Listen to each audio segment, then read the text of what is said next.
계속 기도할 때 우리 죄와 우리 연약함을 주님께 참회의 기도로 아뢰며 예배로 나아갑니다. 기도하겠습니다.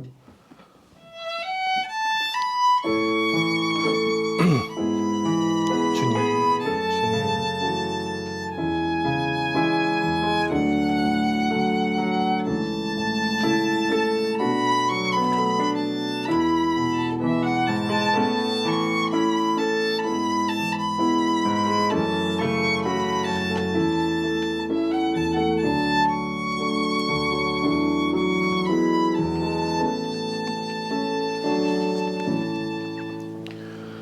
너희가 마음의 뿌림을 받아 악한 양심으로부터 벗어나고 몸은 맑은 물로 씻음을 받았으니 참 마음과 온전한 믿음으로 하나님께 나아갈지어다. 아멘. 사도신경으로 우리의 신앙을 함께 고백합니다. 나는 전능하신 아버지 하나님 전지의 창조주를 믿습니다. 나는 그의 유일하신 아들 우리 주 예수 그리스도를 믿습니다. 그는 성령으로 잉태되어 동정녀 마리아에게서 나시고 본디오 빌라도에게 고난을 받아 십자가에 못 박혀 죽으시고 장사된 지 사흘 만에 죽은 자 가운데서 다시 살아나셨으며 하늘에 오르시어 전능하신 아버지 하나님 우편에 앉아 계시다가 거기로부터 살아있는 자와 죽은 자를 심판하러 오십니다. 나는 성령을 믿으며 거룩한 공교회와 성도의 교제와 죄를 용서받는 것과 몸의 부활과 영생을 믿습니다. 아멘. 하나님께서 오늘 우리에게 주신 말씀은 신약성경 사도행전 14장 1절에서 28절 말씀입니다.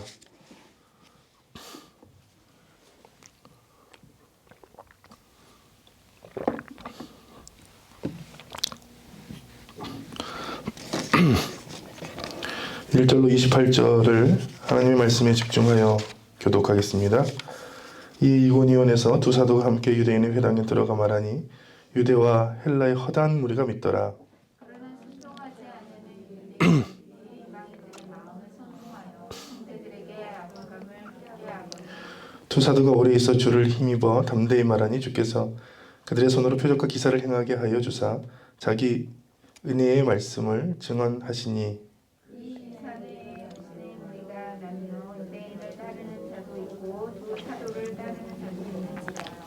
이방인과 유대인과 그 관리들이 두 사도를 모욕하며 돌로 치려고 달려드니 그들이 알고 도망하여 루가오니아의 구성 스드라와 더베와 그 근방으로 가서 거기서 복음을 전하니라.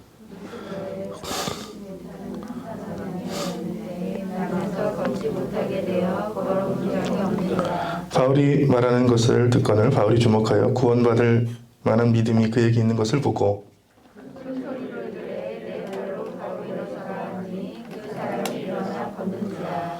우리가 바울이 한 일을 보고 루가오니아 방언으로 소리질러 이르되 신들이 사람의 형상으로 우리 가운데 내려오셨다 하여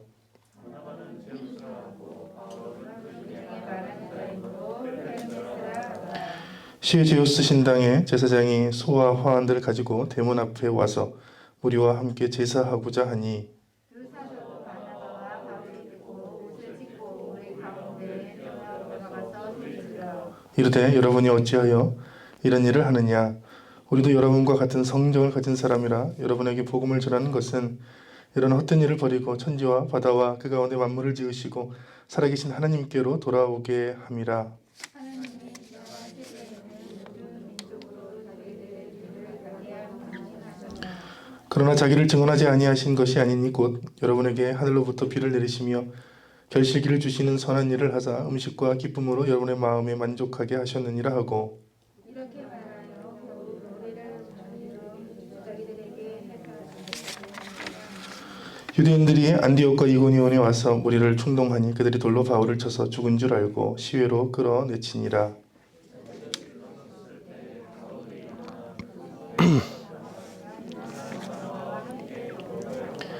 복음을 그 성에서 전하여 많은 사람을 제자로 삼고 루스드라와 이고니온과 안디옥으로 돌아가서 그들의 마음을 굳게 하여 이 믿음에 머물러 있으라 권하고 또 우리가 하나님의 나라에 들어가려면 많은 환난을 겪어야 할 것이라 하고 각 교회에서 장로들을 택하여 금식 기도하며 그들이 믿는 주께 그들을 위탁하고 말씀을 버거에서 전하고 아달리아로 내려가서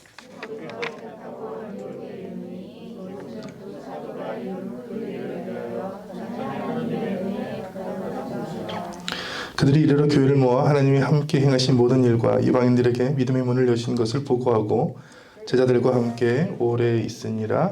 아멘. 봉독한 말씀과 드려진 봉헌을 위해서 하나님께 기도하겠습니다. 살아계시며 우리의 피난처 되시는 우리의 아버지 되신 하나님, 감사를 드립니다. 하나님께서 이 시간에 이 주일에 우리를 하나님의 예배로 부르시고 우리의 기도를 들으시며 우리의 찬양을 받으시며 또한 임재하셔서 우리의 마음에 세상이 줄 수 없는 평안과 구원의 확신과 소망과 다시 일어섬을 주신 그 은혜를 감사를 드립니다. 세상에서 들려오는 음성에 귀를 기울이는 것이 아니라 하나님께서 이 시간 말씀을 통해 나에게 주시는 생명의 말씀에 귀를 기울일 수 있는 은혜를 더하여 주옵소서. 세상의 가치와 세상의 비교에 쓰러지는 것이 아니라 하나님께서 주신 그 칭찬과 상급과 그 말씀을 바라보고 견디어 승리하며 살 수 있는 믿음과 힘을 더하여 주옵소서. 세상 한가운데서 쓰러지는 것이 아니라 주님께서 주신 은혜로 말미암아 세상 한가운데서 예수 그리스도의 향기를 전하며 승리할 수 있는 믿음 허락하여 주옵소서. 오늘도 말씀을 봉독했습니다. 주님께서 말씀 안에 예비하신 은혜를 가정과 삶에 주시사 그 말씀으로 인하여 승리하게 하여 주옵소서. 가정들이 주님의 은혜로 살아나게 하여 주옵소서. 코로나가 소멸되고 자유가 회복되게 하여 주옵소서. 우리 신앙과 영성이 올해 회복되게 하여 주옵소서. 물질을 성별하여 주님께 드릴 때마다 고백합니다. 주님, 물질은 귀한 것이지만 우리가 하나님 나라에 갈 때에 가지고 갈 수 있는 것이 아닙니다. 주님께서 우리에게 주신 것을 감사하며 누리며 또 일부를 성별하여 주님께 드릴 때에 주님이 원하시는 곳에 사용되게 하여 주옵소서. 이 민족과 나라를 위해 기도합니다. 주님께서 세우신 이 민족이 선교의 민족이 되게 하시고 복음의 민족이 되게 하시고 분단된 나라가 복음을 인하여 예수님으로 인하여 통일되는 그날을 허락하여 주옵소서. 다음 세대에게 복음을 잘 전승하여 다음 세대는 1세대보다 더 견고한 믿음 안에 주님의 말씀, 주님의 사명들을 잘 감당하게 하여 주옵소서. 이 예배를 주님께 의지하오며 예수님 이름으로 기도합니다. 아멘. 할렐루야. 아멘. 오늘 말씀을 통해 하나님이 주시는 은혜를 경험하시기를 축원합니다. 아멘. 우리나라를 대표하는 인터넷 기업이 있는데 하나는 네이버고 하나는 카카오입니다. 카카오는 다음을 인수했죠. 근데 여기를 보면 뭔가 심상치가 않아요. 올해 보면 경영 쇄신, 개선 이렇게 나와요. 네이버는 뭔가 잘못됐길래 완전히 쇄신하고 개선하겠다. 카카오는 둘 다 대표를 바꿨습니다. 젊은 사람들로. 카카오는 임직원 신뢰 회복. 보통 이런 단어는 교회에서 쓰거든요. 회복. 그렇죠? 새롭게 됨. 이런 거 다 교회에서 쓰는 단어잖아요. 근데 우리나라를 대표하는 그리고 세계로 뻗어나가는 굉장한 기업인데 여러분들이 보시면 카카오톡이 별거 아닌 것 같지만 카카오는 이미 계열사가 100개가 넘는 삼성보다 임직원이 많은 그런 회사입니다. 그런 회사들이 지금 각성을 하고 있는 각성. 그리고 이런 뉴스가 나옵니다. 새해에는 싹 바꾸는 네이버 카카오 초심 찾기 주력. 이 초심도 교회 용어거든요. 첫사랑을 회복하고 이 처음 마음 초심을 회복하는 것도 교회 용어인데 이것도 대표적인 기업이 초심을 찾겠다.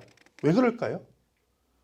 여러분들은 늘 네이버를 검색하시고 카카오로 말씀을 보내실 텐데 이 두 회사는 어마어마한 돈을 벌고 있는데 왜 이 대표들을 싹 갈아엎고 회사를 완전히 초심으로 쇄신하겠다 할까요?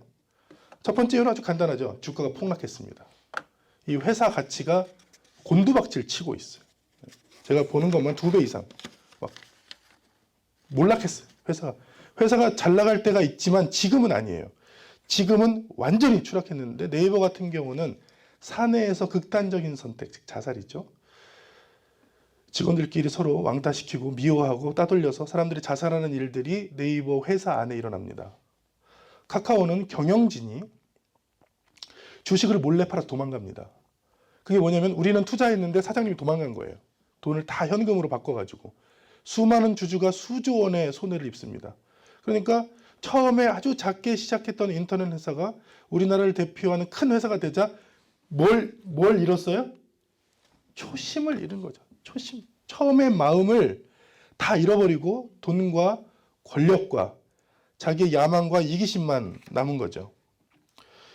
처음 마음으로, 그 초심입니다. 초심을 잃은 사례는 굉장히 많죠. 우리나라 초대 대통령이 이승만 대통령입니다. 근데 이승만 대통령에 알려진 것들이 많지 않아요. 이승만 대통령이 누구였냐면 도산 안창호 선생님과 함께 독립운동을 했어요. 우리나라 임시정부 초대 국무총리 대통령입니다.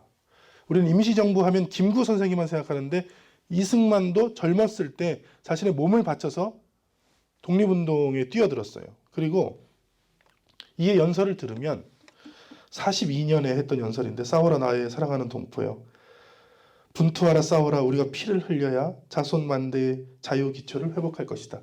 자신의 피를 흘려서 우리나라 다음 세대에게 자유로운 국가를 주겠다는 헌신이 있었습니다. 이승만 대통령이. 그리고 당선이 됐어요. 1948년에 국회의원들이 뽑았던 대통령 선거에서 당선이 됐는데, 문제는 뭐냐?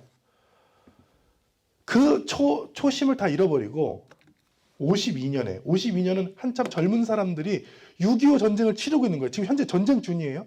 전쟁 중에 자기가 대통령이 안 될 것 같자 몰래 헌법을 바꿉니다. 아주 간단해요. 원래 국회의원들이 뽑는 건데 국회의원들한테 인기가 없어졌어요. 자기 당 의원들이 없어.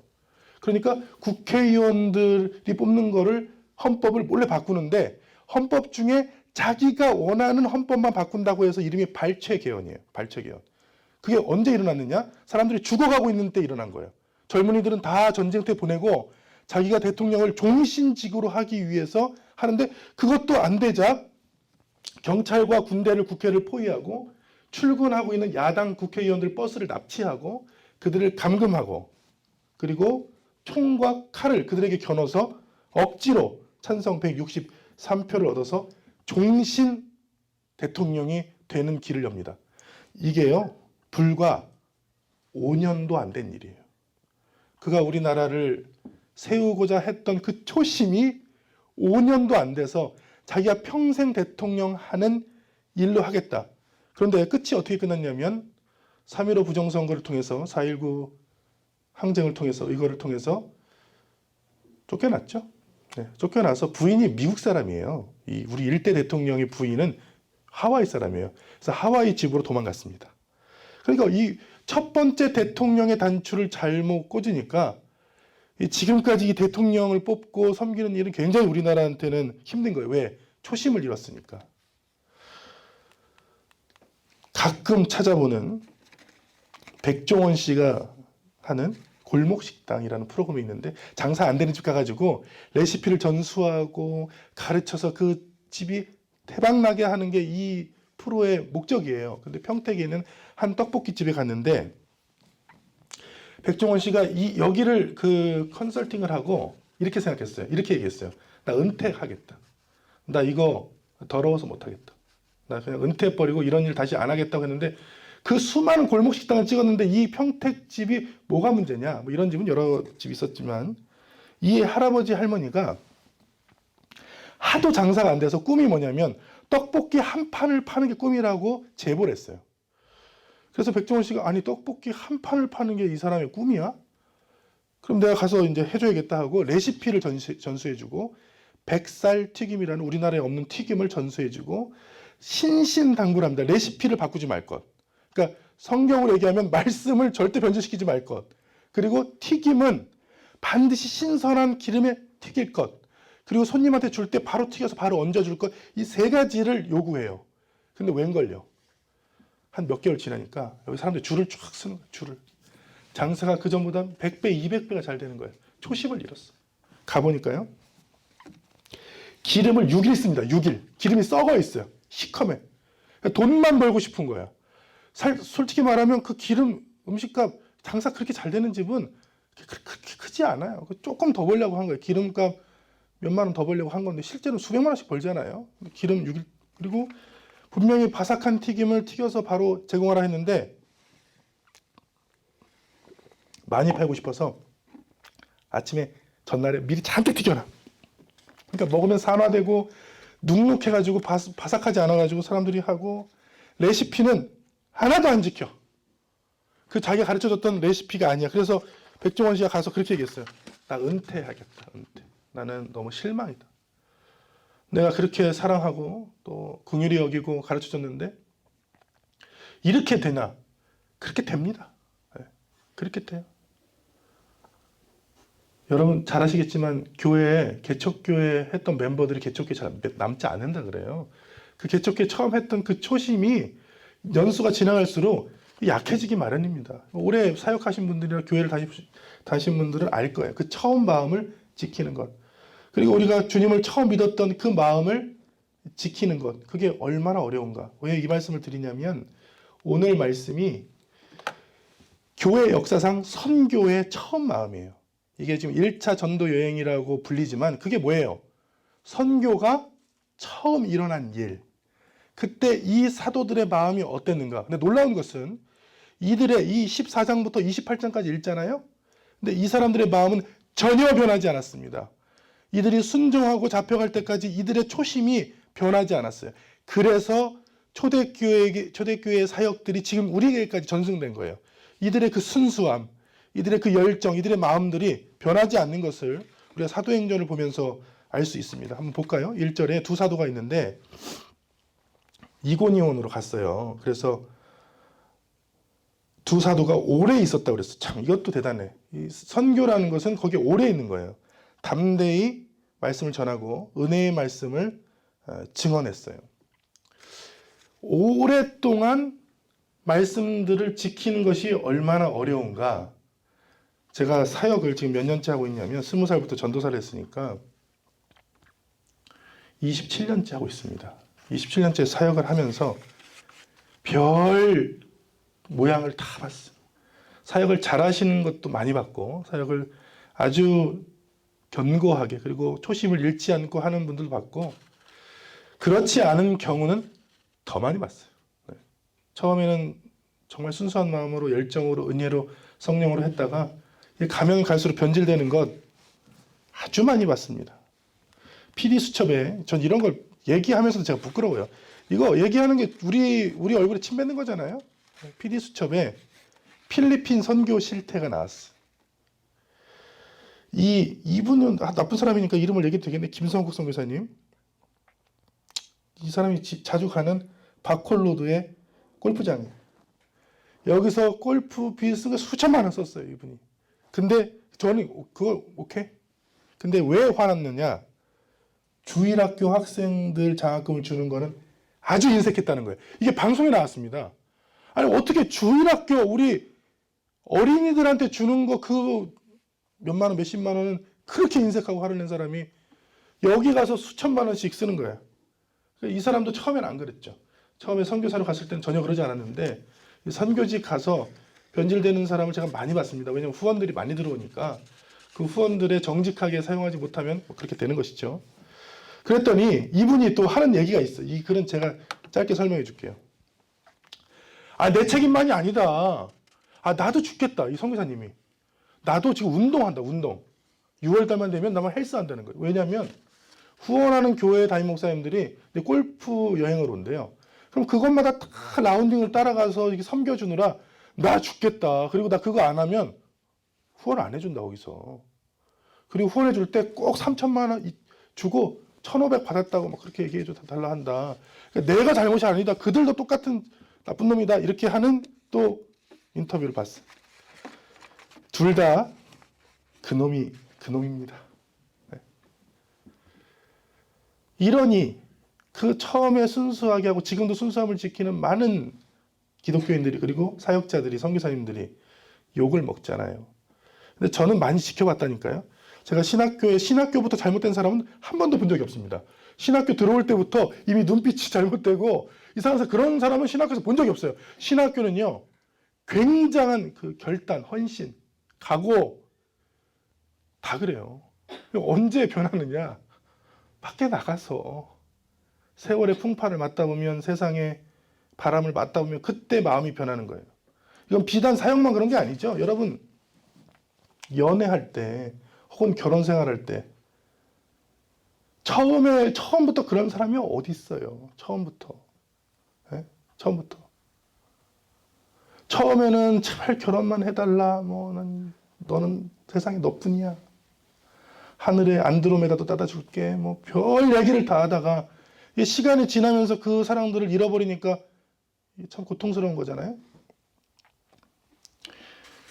저도 그 아내가 주차장 가가지고 저희 지하 2층 주차장 가서 차에서 뭐 좀 가지고 그래요. 밤 11시 30분에. 가지고 오면 되잖아. 가서. 가지고 오면 되는데 이 마음이 나 자려고 그러는데 나 누웠는데 왜 시키나 이런 생각이 드는 거예요. 근데 가면서 제가 생각한 거예요. 회개. 뭐냐면 아내가 결혼 안 해준다는 거 독일에서. 내가 진짜 조르고 수천 번 수백 번 조르고 졸라서 겨우 한 결혼이거든요.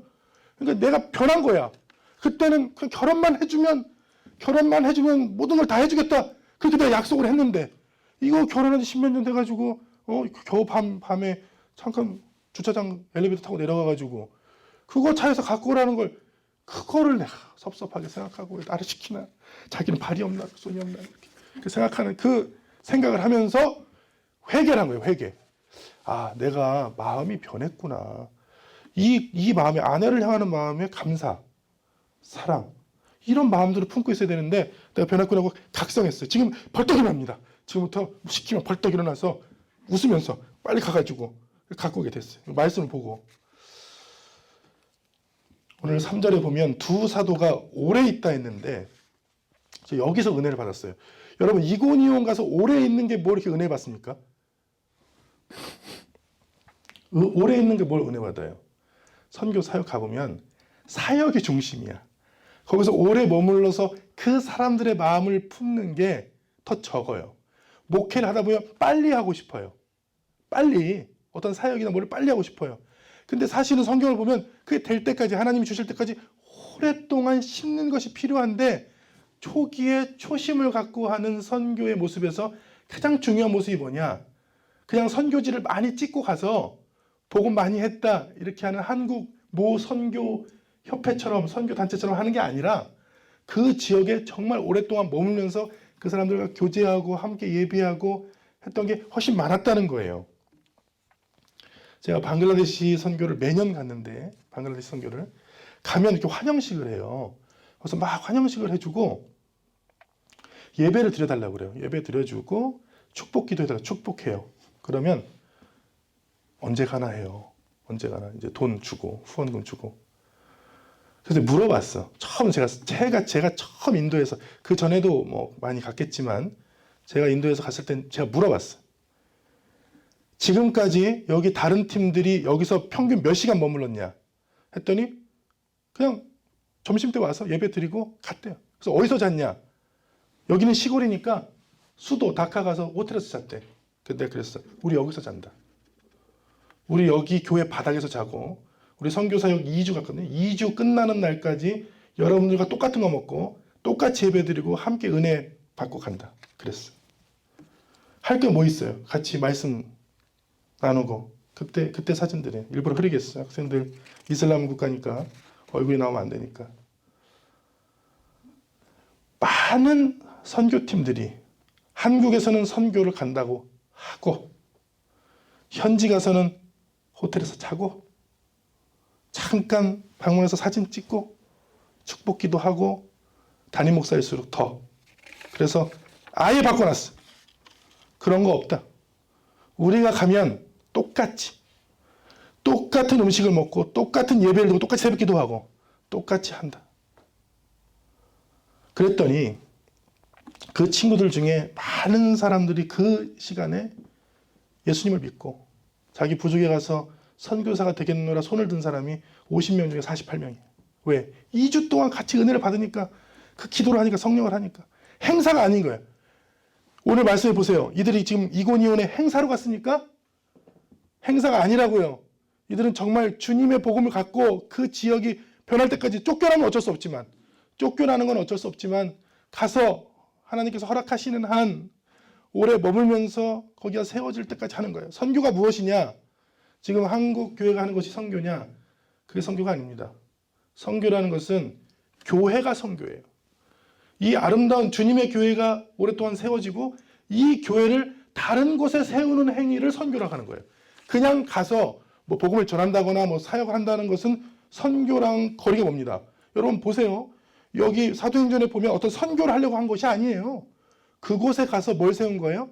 그리스도의 공동체를 세우려고 한 거예요. 그리고 간 곳들이 전부 다 교회가 세워졌어요. 그러니까 정확하게 말하면 선교단체에서 마치 여행식으로 한 300만 원 내면 패키지로 여러분 보내주고 몽골을 탁탁탁 찍으면서 여기 개로 저기 개로 여기 가서 전할 수 있게 해줄게요. 이건 여행사입니다. 이건 선교 여행사예요. 제가 선교 단체에 오랫동안 헌신해서 잘 알아요. 그 명함을 잘 알아요. 명함. 그걸 하나님께서 원하시냐고요. 그거를. 그게 아니라 어느 지역에 가든지 그 지역에서 그 사람들과 함께 있어. 우리는 한 공동체다. 주님께서 그래서 말씀을 전하시고 교회를 세우시기를 원한다. 여기 은혜를 주시기를 원한다 하는 것이 선교일 줄로 믿습니다. 그래서 더 주님에게도 선교를 할 것입니다. 어떻게 할 것이냐? 우리 교회가 든든히 서가면서 하나님께서 원하시는 지역에 교회를 세울 것입니다. 그 지역에. 그냥 단순히 10만 원, 20만 원 보내는 그런 선교가 아니라 거기에 교회 공동체가 세워져서 거기에도 우리처럼 동일하게 하나님을 예비하는 많은 사람들이 모여서 든든히 서서 또 그 교회가 다른 교회를 세울 수 있도록 자립하게 하는 것. 그게 지금 초심. 사도행전 14장에 나와 있는 초대교회 선교죠. 그런 처음 마음들, 초심이 변하지 않는 저와 여러분 되시기를 축원합니다. 아멘. 오늘 보시는 말씀들은 그냥 처음 마음이라고 생각하면 돼요. 문제는 5절과 6절, 7절인데 여기는 참 담백하게 그렸는데 저는 이 글을 읽으면서 이게 담백한 게 아니다. 이거 5절, 6절, 7절은 성경이 굉장히 담백하게 그렸어요. 예를 들면 지금 이현성 청년이 군대 가는데 담백하게 잘 갔다 와. 몇 개월 후면 올 거야. 이렇게 그랬단 말이에요. 근데 본인한테 그게 아니죠. 지금 군대 가는 사람한테는 우리가 아무리 담백하게 얘기해도 나한테는 죽겠는 일이에요. 이거는. 난 진짜 이게 현실이야. 가서 고난을 당하는 훈련을 받고 엄청 힘든 일이잖아요. 근데 오늘 말씀 보면 두 사도들을 모욕하고 돌로 치려고 했대요. 죽이려고 한 거죠. 겨우 도망갔어. 6절에 보면 그들이 알고 도망가서 루가오니아 두 성 루스드라 더베 금방 도망가서 7절 거기서 복음을 전하니라. 전 이게 대단한 거예요. 굉장한 고난을 당했는데 아무렇지도 않은 듯 굉장히 억울한 일을 당했어요. 쫓겨났다니까요. 그 많은 사역자들하고 제가 교제를 해보면 교회에서 억울한 일을 당한 사역자들이 굉장히 많아요. 쫓겨나신 분들도 있고. 근데 아무렇지도 않아 이 사람들은. 그랬는데 지금 뭐 했어요? 하나님의 뜻이겠거니 하고 여기로 보내셨으면 여기서 뭐 한다? 처음 마음으로 여기서 또 전한다. 여기서 또 찬양한다. 여기서 또 하나님 말씀 전한다. 하나님의 은혜를 같이 나눈다. 이거예요. 이게 굉장히 담백한 거예요. 우리에게는 이런 고난이라는 것은 하나님 왜 이런 고난과 공허함과 힘듦을 주십니까? 이런 건데 이 은혜에 충만했던 이 사람들은 그냥 고난이 있으면 감사, 쫓겨나면 감사, 이쪽으로 오면 뜻이 있겠거니 여기서 사역하면 여기서도 복음을 전해야겠다. 그래서 이 말씀을 보면서 목회지를 골라가는 또 많은 목사님들, 우리 후배 목사님, 선배 목사님 방송 녹화되고 있거든요. 잘 들으세요. 그 좋은 데만 골라가는 사람들이 생각난 거예요. 또 신학교에서. 좋은 데가 어디 있습니까? 사역지가. 하나님께서 고난을 주시기도 하고 열매를 주시기도 하고 보내시기도 하고 그냥 내가 있는 자리에서 주님의 그 기쁘신 복음, 구원받는 복음을 전하면 그게 하나님의 뜻인 줄로 믿습니다. 내가 있는 자리가 복음을 전하는 거예요. 심지어 여기 어마어마한 고난을 당했는데도 담대하게 주님의 은혜를 받아들였던. 그래서 그런 사람들은 이 시편 119편 말씀을 이해하죠. 같이 읽습니다. 고난당한 것이 내게 유익이라. 이로 말미암아 내가 주의 율례들을 배우게 되었나이다. 이게 후에 고백할 수 있는 거예요. 고난 당할 때는 이렇게 고백 못 하는데 고난 당하고 나중에 이제 지켜봤더니 그 고난을 주셨던 게 오히려 나에게는 큰 유익이 됐구나. 내가 실패를 했는데 내가 거긴 실패를 했고 고난을 당했고 힘들었는데 돌아보니까 하나님의 말씀을 깨닫게 되었고 영적으로 더 성장할 수 있는 기회가 되었다. 고난 받는 것이 내게 유익이다. 어제죠? 어제. 우리 첫째가 이제 6학년이 되는데 저랑 같이 한 달 동안 열심히 한국사를 공부해서 57회 한국사 능력 검정 시험을 봤어요. 동탄 가서 봤어. 그래서 이제 끝나서 채점을 했더니 60점이 합격이거든요. 59점을 맞았어. 괜찮아. 59점 맞았는데 얘가 괜찮아요. 왜? 이미 많이 떨어져 봤거든. 그 전 시험에서 독일어에서 또 떨어져 봤어, 시험에. 근데 떨어졌는데 처음 시험에 떨어졌을 때는 초등학교 3학년짜리가 몇 시간을 울더라고. 펑펑. 근데 그 펑펑 울고 그 다음 시험에 합격을 했어요. 한 번은 실패를 했는데 그 다음에 합격을 했단 말이에요. 또 그 다음 시험에 또 합격을 했어, 시험을. 그러니까 얘가 깨달은 거야. 한 번의 실패가 끝이 아니구나. 실패하면 다시 결심해서 마음을 작심해서 하면 되겠구나. 그러니까 어제 시험이 떨어져도 담대한 거야. 아빠, 내가 다음 시험에는 더 열심히 해볼게. 이 한국사 시험이 제가 봐도 힘들어요. 용어들이 굉장히 단문이고 초등학교 5학년짜리가 보니까 뭐 쉬울 리가 없잖아요. 그런데 합격하고 떨어지는 게 뭘 그렇게 중요하다는 거예요. 오히려 나는 고난당한 게 떨어지는 게 더 유익일 수도 있다. 신앙인한테는. 왜? 이걸 통해서 하나님께서 나에게 더 성장하라고 주시는 거구나. 믿음의 고백을 하면, 믿음의 해석을 하면 다 됩니다. 여러분들이 힘들 때마다 나는 참 재수가 없어서 하나님 날 저주했구나 이렇게 생각하지 마시고 이 사도들처럼 고난당하면 믿음으로 해석하는 거예요. 지금 고난당하는 걸 하나님께서 어떤 걸 주시려고, 어떤 믿음을 주시려고, 혹은 어떤 은혜를 우리 가정에 주시려고, 또 어떤 열매를 주시려고 이렇게 하지. 하나님, 제가 지금은 고난이지만 훗날에 유익을 줄 줄로 믿습니다. 이렇게 고백하면 주님께서 저 여러분들 가정에 주실 줄로 믿습니다. 아멘. 사울이라는 사람이 있는데 이스라엘 초대 왕이에요. 두 번째 왕이 다윗이죠. 이 사람도 초심이라는 게 있었어요. 하나님께서 이 사람을 사울을 선택하셨는데 사울이 굉장히 용모가 멋졌다 했거든요. 키도 크고 굉장히 잘생기고 용모가 멋졌다고 그랬는데 이 사울이라는 사람이 하나님께 뭐라고 고백하냐면 나는 이스라엘 지파의 가장 작은 지파 베냐민 사람이 아니오며 나의 가족은 베냐민 지파 모든 가족 중에 가장 미약하지 아니하니까 당신이 어찌하여 내게 이같이 말씀하시니까. 굉장히 겸손했어 사울이. 이 사울왕의 나쁜 모습만 여러분이 봐서 그렇지 사울왕의 초기 모습은 굉장한 사람이었어요. 하나님께서 선택하셨을 때 너는 왕이 될 것이다. 그랬더니 하나님 제가 얼마나 미약한 사람인지 아십니까? 저는 힘이 없습니다. 저는 아무런 배경도 없습니다. 저는 돈도 없습니다. 저희 가족은 미약합니다. 아무것도 아닙니다. 하나님께서 뭘 좋아하셨느냐? 이가 키가 크고 용모가 좋아서 좋아했느냐? 아니에요. 이 겸손한 마음을 좋아했던 거예요. 그래서 이 사람을 세우면 겸손히 하나님의 말씀을 순종하겠구나. 근데 웬걸? 처음엔 그렇게 하다가 나중에 이제 지위가 높아지고 힘이 세지고 돈이 많아지니까 더 욕심을 부리네. 여러분 이런 사람들 많이 봤죠? 네, 이런 사람들. 사울이 변심하는 거예요. 나중에 막 죄를 막 저질러요. 막 물건도 탈취하고 막 자기가 제사장도 아닌데 막 자기가 제사도 막 드리고 막 아나무인이야 나중에는. 그래서 사무엘 선지자가 와서 혼냈더니 뭐라고 했냐면 아니 백성은 나한테 막 흩어지고 당신은 사무엘이요? 사무엘 당신은 오지도 않고 적들은 나한테 오고 내가 어떻게 합니까? 내가 보았더니 내가 판단하니까 이게 맞는 거예요. 그래서 내가 부득이 어쩔 수 없이 번제를 드렸죠. 이 모습과 방금 전 모습이 여러분 오버랩이 되십니까? 하나님 저 같은 사람이 무엇이긴데 내가 얼마나 미약하고 작은 사람인데 저를 사용해서 이 사역을 하시려고 하십니까?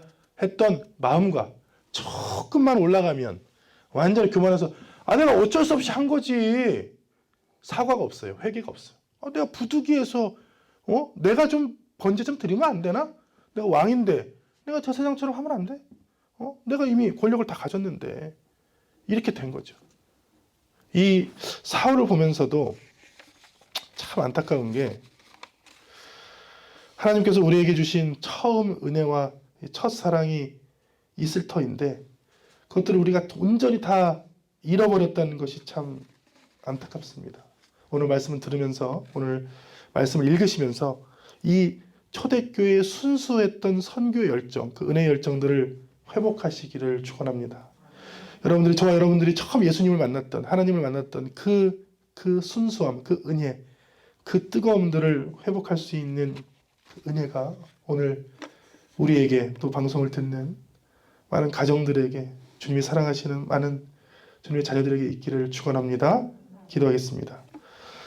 하나님 감사합니다. 주님, 처음의 열정과 처음의 사랑과 처음의 순전함을 잃어버리고 타락하고 넘어지고 쓰러진 사람들이 많이 있습니다. 오늘 말씀에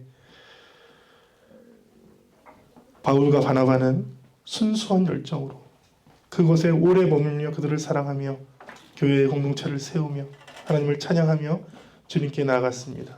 주님, 우리가 처음 주님을 믿었던 그 순수한 사랑, 그 눈물, 그 열정, 그 뜨거움, 그 순전함은 어디 있습니까? 주님, 오늘 이 주일에 예배 드릴 때에 나의 편안함, 나의 귀찮음, 내 마음, 내 생각만 하고 있지는 않습니까? 주님, 우리를 불쌍히 여겨 주옵소서. 우리에게 처음 사랑을 회복시켜 주옵소서. 처음 주님 우리를 선택하셨을 때에, 우리를 택하셨을 때의 그 감사, 기쁨, 그 겸손을 회복하여 주옵소서. 우리는 미약한 자입니다. 우리는 부족합니다. 어찌하여 우리를 선택하셨습니까? 감사했던 그 마음들을 주님 위로하여 주옵소서. 이제는 우리 주 예수 그리스도의 은혜와 하나님의 사랑과 성령께서 주시는 놀라운 은혜가 이 시간 주님 앞에 처음 사랑과 처음 은혜를, 처음 마음을 회복하고자 결단하는 주의 자녀들 삶과 여생과 가정과 비전과 하고자 하는 모든 일 위에 지금부터 영원히 함께 하시기를 간절히 축원하옵나이다. 아멘.